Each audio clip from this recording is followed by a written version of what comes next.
Aquela senhora fez por nós e curou o nosso coração. vocês na simplicidade dessa oração.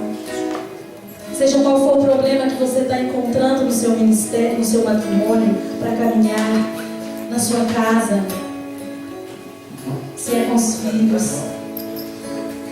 A única coisa que eu quero te dizer é que você continue, siga o seu caminho, porque caminhando o Senhor vai te curando. É tropeçando que você aprende a levantar. E eu peço ao Senhor que derrame, Senhor Jesus, as tuas bênçãos. Coloque, Senhor Jesus, sobre cada um, Senhor Jesus, a tua mão. Coloque a mão, Senhor, no coração. E mostre, Senhor Jesus, para cada um que não há problema maior do que você. Porque você é a luz, é a certeza de que tudo estará bem. Se eles assim acreditarem. Se você entregar, meu irmão, todo o seu problema nas mãos do Senhor, o Senhor pode fazer maravilhas na sua vida. Ontem à noite, em oração, eu não sabia que vinha fazer isso aqui. O Senhor falava ao meu coração: quanto maior for a pobreza daquele que pede, maior será o presente que eu tenho para dar.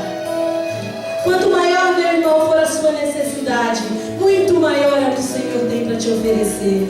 Seja qual for o problema na sua casa, com seus filhos, muito maior é a bênção do Senhor na sua vida. Eu te peço, Senhor, que cure mesmo, Senhor, cada casa, cure cada família, Senhor Jesus. Levante, Senhor Jesus, famílias destruídas até mesmo pensando em divórcio. Mas o Senhor pode transformar, pode modificar, porque o Senhor é o Deus do tempo, é o Deus de todas as coisas, e é aquele que nós confiamos, é aquele que está conosco na caminhada, é aquele que irá conosco na caminhada. Nós queremos caminhar contigo, Senhor. Sozinhos, Senhor, nós não queremos caminhar. A partir de hoje, Senhor, vamos aprender a caminhar contigo, porque contigo, Senhor Jesus, estamos nas mãos seguras, mãos de quem nos ama verdadeiramente, porque amor maior não há, Senhor. Você é o nosso amor verdadeiro, é o grande amor da nossa vida, e nós sim queremos, Senhor Jesus, caminhar contigo. Sem forças pra recomeçar, senti vontade de gritar: vem, Senhor, vem me curar. E ao coração vem me falar: quero voltar a escutar. Sem medo a ti vou me entregar, pois eu sei, se contigo caminhar, eu terei forças para continuar. Vai caminhar na estrada, eu vou te curar a cada passo junto a mim. Verás que não chegou o fim, nada vai poder te deter se começar a crer, se gritar por compaixão. Os meus braços te sustentarão. Vai caminhar na estrada, eu vou te curar a cada passo junto a mim. Verás que não chegou o fim e nada vai poder te deter se começar a crer, se gritar por compaixão. Os meus braços te sustentarão.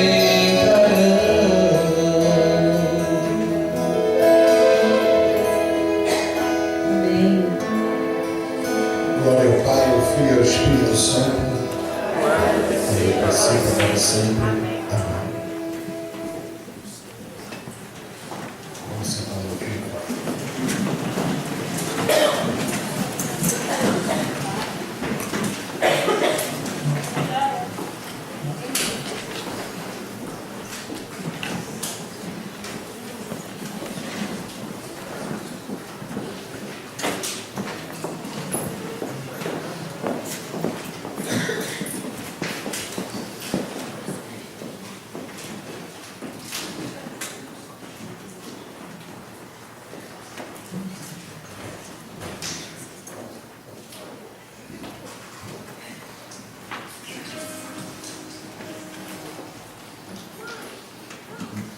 tema agora é a sabedoria do silenciar. É o último tema, é a nossa última palestra. E a gente vai exatamente trazer uma proposta e ter como ponto de partida uma leitura do Antigo Testamento. Eu estou procurando aqui um minutinho. Eu marquei e perdi.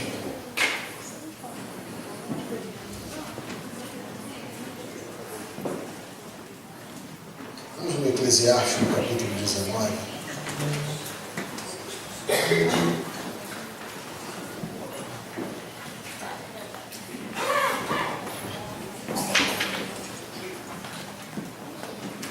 Eclesiástico, capítulo 19, versículo 4. Silêncio vale ouro. Se ontem nós meditávamos sobre a necessidade de dialogar, hoje a gente vai meditar sobre a necessidade de silenciar. Isso é uma dinâmica.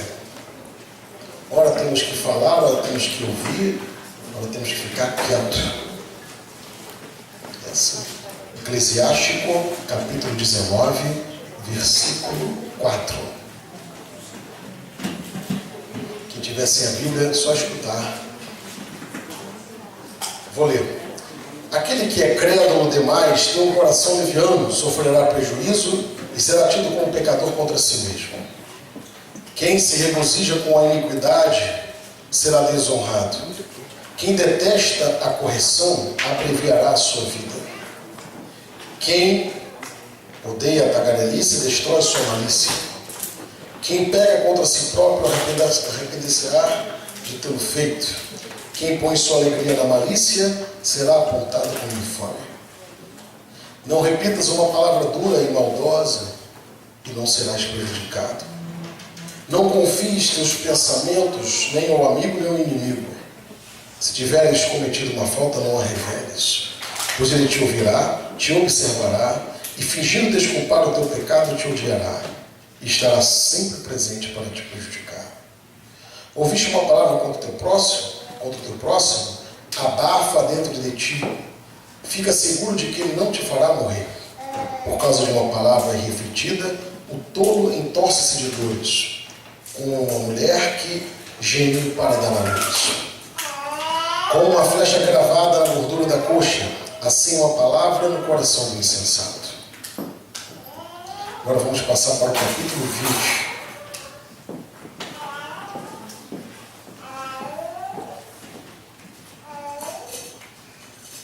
Do Eclesiástico. Saber calar e saber falar. Quanto melhor é admoestar e irritar-se, e não impedir de falar aquele que quer confessar a sua falta. Como o eunuco que anseia por violentar uma donzela, assim é o que por violência faz o julgamento iníquo. Como é bom que o corrigido manifeste seu arrependimento, pois assim se evita o pecado voluntário.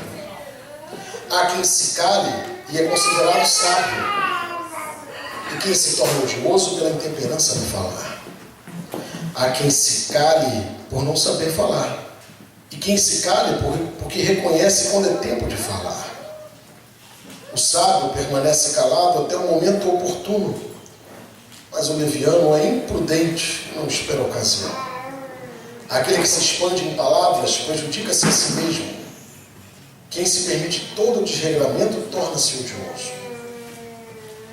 Para o homem desprovido de instrução, aproveita a infelicidade, mas há certas descobertas que lhe acarretam a longa. Há dom que não é útil e há dom que é duplamente recompensado. Há quem ache a sua perda na própria glória e há quem levantará a cabeça após uma humilhação. Há quem compre muito por um preço módico, mas há quem de fato paga pelo cetro do seu valor.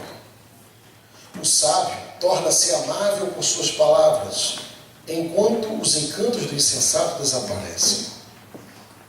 O donativo do insensato não te trará proveito, pois ele te fixa com 7 olhos.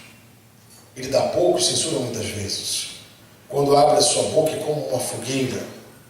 Há quem empresta hoje e amanhã o reclame, tal homem odioso. O insensato não tem amigos, e pelo bem que faz não será bem acatado. Porque os que comem o seu pão têm línguas falsas. Quantas e quantas vezes não zombarão dele? Pois não agiu com bom senso, distribuindo o que devia guardar e o que não devia guardar. Vejam, então, são 2 capítulos que a gente encontra no livro do Eclesiástico, que é um livro que é escrito por um homem chamado Jesus Ben Sirac. E ele cria uma reflexão, observa o comportamento humano e começa a relatar, a descrever a sua observação. E tal conteúdo presente apenas na Bíblia católica. Se você pegar uma Bíblia protestante, o livro do Eclesiástico não está lá, porque vocês sabem que a Bíblia protestante tem menos livros do que a nossa, é menor que a Bíblia católica, a nossa é a mais completa. E a gente vai encontrar diversos conselhos que a gente entende, conselhos que a gente não entende, mas são observações que o autor fazia na sua época sobre o comportamento das pessoas. Saber calar e saber falar. O silêncio vale ouro. São livros temáticos. Tem muita gente que ganha dinheiro escrevendo livro de autoajuda, e até tem coisas boas, mas não tem melhor livro de autoajuda do que fazer uma bela leitura no livro do Eclesiástico. Como é bom! Como é bom! Tantas máximas, ensinamentos maravilhosos que nos ajudam a refletir sobre aquilo que externamos como conteúdo, sobre o que dizemos. E ao mesmo tempo nos chama à prudência para que comecemos a observar aquilo que falamos, ou quem sabe antecipar o pensamento. Se eu penso um pouquinho mais rápido do que falo, estou livre de grandes problemas. E acontece ao contrário. Quando eu cheguei no seminário, em São José, no Rio de Janeiro, me mandaram fazer um retiro de silêncio. Eu nunca tinha feito um retiro de silêncio na minha vida. 5 dias em silêncio. E logo depois desse retiro de silêncio, eu ficava um pouco arrepiado com as primeiras palavras, porque eu estava pensando antes de falar. Falei, poxa, se eu fizesse sempre esse esquema, eu ia estar muito disciplinado. Eu falo muito menos bobagem do que eu falo hoje. Eu ia aprender a calar, ficar calado, e usar mais os outros sentidos, os olhos, os ouvidos. Diante de questões, por exemplo, que você tem que discernir entre verdades, entre aspas, entre versões, porque temos 2 ouvidos, devemos aprender a ouvir sempre os 2 lados. Se temos filhos brigando em casa, escutemos os 2. Tomar partido de quem não presta é um dos erros maiores que a gente comete, porque a gente só fica com uma versão, mas tem um outro ouvido também para escutar o outro lado. Não se antecipar, não entrar na pilha de ninguém. Outra coisa importante sobre o falar, sobre o calar, é ter muito cuidado com quem a gente anda contando da nossa vida e abrindo o nosso coração. A gente pode ficar na mão do outro. Acabamos de ouvir isso aqui no Eclesiástico. Ah, estou num momento de carência, preciso falar e tudo mais. Olha, escolhe bem a pessoa que você vai abrir o teu coração. Escolhe bem. Porque senão depois você fica na mão da pessoa. E aí complica a vida. Tem que ter muito cuidado. Diante dos conselhos bíblicos, a gente, no mínimo, a gente deve se tornar um pouco mais prudente. A experiência do silêncio, como é proposta desta palestra, a sabedoria do silenciar, nos ajuda a perceber que o silêncio também é uma forma de comunicação. Na música, entre as notas musicais, a mínima, semínima, a colcheia, existe a pausa. Quando a gente vai assistir algum musical, Broadway, e fica ali no fosso, o maestro, às vezes você está na pausa, o artista não está cantando, não está tendo música, e o regente ainda está aqui, ó, com a batuta na mão, fazendo um movimento, regendo o silêncio. Porque mesmo a pausa é uma nota musical. É música, é linguagem. Mesmo o silêncio, ele tem um tempo para poder você retornar na cabeça da nota lá na frente. O silêncio pode ser eloquente. E sabe por que o silêncio é uma forma de linguagem? Porque ele tem signo e significante. Em filosofia da linguagem, a gente vai olhar exatamente isso. O silêncio eloquente. O silêncio que fala. Quando eu era moleque, às vezes na mesa eu ficava chutando um primo que ia almoçar lá em casa, que me enchia o saco, o moleque inteiro. E na mesa, meu pai só olhava assim para mim e voltava. Não dizia nada. Ele olhava. Eu já conhecia o olhar e conhecia o silêncio. E sabia que eu ia tomar um cascudo se eu não parasse. Vejam, a gente consegue até no silêncio chamar a atenção de alguém. O silêncio pode ser uma forma de protesto, pode ser uma forma até de homenagem. Diante da morte, nós pedimos um minuto de silêncio. Então o silêncio ele é tão presente na vida da gente que a gente nem sempre presta atenção no silêncio. Onde está o silêncio? Na natureza? No vácuo? Qual a origem do silêncio? O silêncio surge da criação de Deus. Será que o caos era barulhento? O nada? A desordem? Ou seria silencioso? Ao olharmos a origem do silêncio como uma forma de linguagem, a gente se reporta ao início da comunicação humana, da construção da linguagem e da sua capacidade de se relacionar. Mesmo que eu não pudesse produzir sons com a minha boca, eu poderia produzir algum outro tipo de som. Ruídos, barulhos, movimentar. E conseguiria fazer tal comunicação através de um silêncio limitador, se eu fosse mudo. Agora, se eu posso falar, se eu posso me comunicar, eu tenho que saber utilizar isso que Deus me deu. É impossível eu estabelecer uma boa comunicação sem que eu crie pausas, vacâncias, para que aquela palavra, aquela mensagem entre. Como é a tríade da comunicação? Acredito que deve ter algum jornalista aqui, né? Existe o emissor, a mensagem e o receptor. Em telecomunicação, a mesma coisa. Se tem alguém que emite um sinal, existe um meio pelo qual esse sinal caminha, e tem alguém para receber, o receptor. E assim, toda a comunicação é assim. Eu falo, a minha voz passa pela caixa de som, chega aos ouvidos de vocês. Esse é o caminho lógico de uma comunicação unilateral. Agora existe o feedback, o retorno. Você escuta e você responde. Vejam, Jesus de Nazaré, aquele que a gente crê, Filho do Deus vivo, nosso irmão, talvez seja uma das únicas situações no mundo que seja, ao mesmo tempo, emissor e mensagem. Jesus. É a revelação de Deus na história. Ele fala, ele revela o Pai, revela o mistério de amor, mas na verdade o conteúdo é Ele mesmo, é Ele a mensagem. Ele fala de si. Quando ele diz, por exemplo, aquilo que cantamos, o caminho, a verdade e a vida é você. É Ele o caminho, ele diz, eu sou o caminho, a verdade e a vida. Ele se autocomunica. E essa intercomunicação de Deus, ou essa revelação de Deus para a humanidade, vai ter receptores. Jesus fala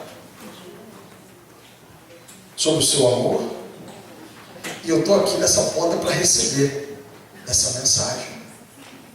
Basta tão somente eu escutar essa mensagem?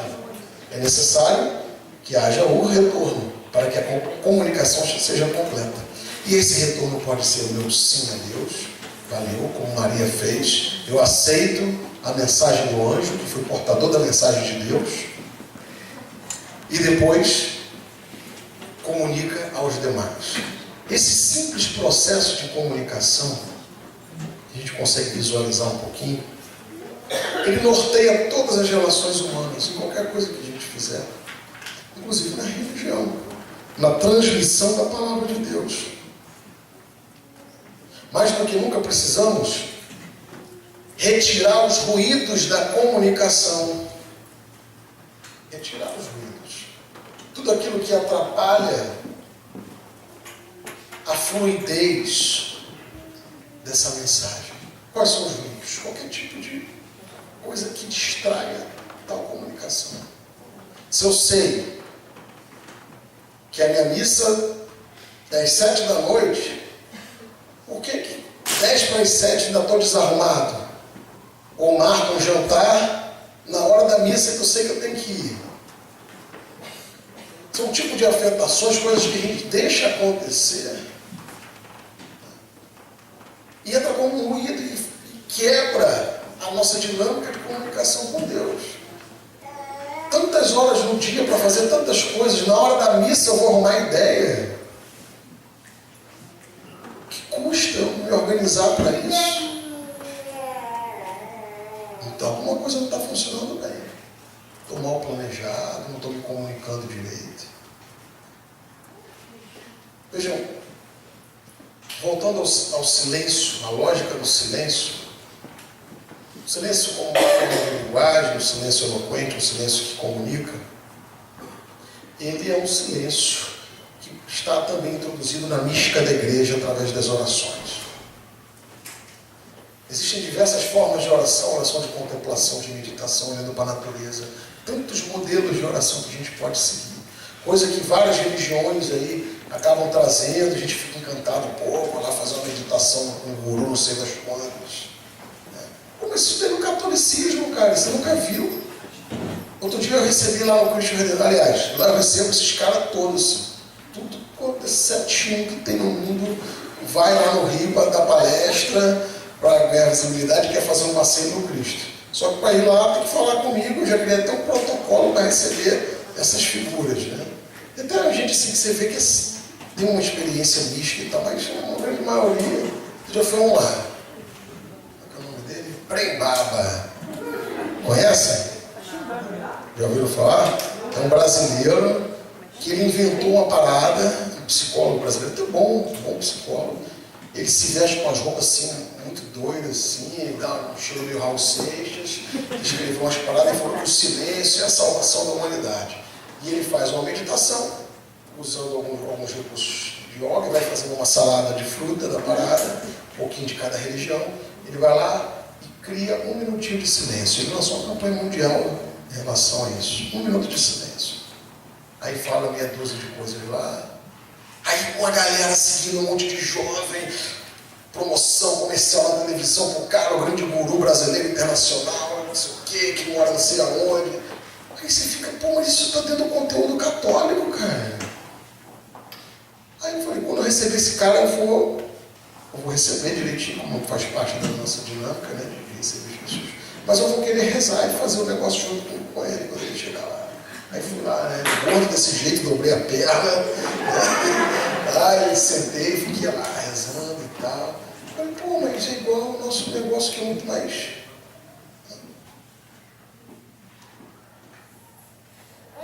Se não fosse o padre Marcelo lá, da sua diocese, o padre Marcelo Rossi, resgatar os anjos de novo para a Igreja Católica, a gente já tinha perdido com esse bando de religião da nova era aí, cara.